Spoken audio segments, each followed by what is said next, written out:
Hi guys, welcome back to our Wix Harmony series.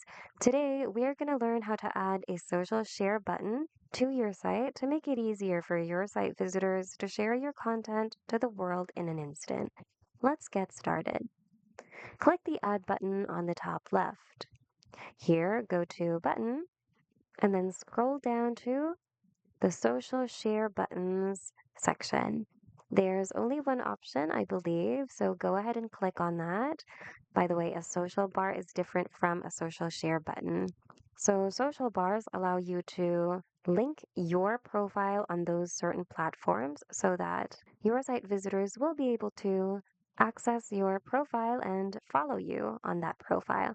While share buttons are meant for sharing content in an instant from your site visitors' profiles. Anyway, once you click on your social share button, it will automatically be added to your site. And if you want to adjust its sizing, you can go to the All Design options on the action bar above. Make sure to select icons from this drop down and then adjust the size of your icons to um, your preference.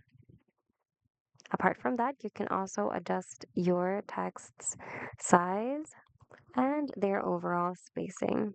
Now to manage it, click on it and click on Manage Share buttons right over here, and you should see this window with all of the platforms included on your social share bar. To work on a certain platform, hover over it and click the three dot button next to it. From here, you will have the option to replace the icon, rename it, or hide it. So go ahead and manage it however you want to. So basically, that's it. Hope you found today's video of help. If you need more Wix tutorials, check out our channel and consider subscribing as well. Thanks so much for watching, and we'll see you guys in the next video.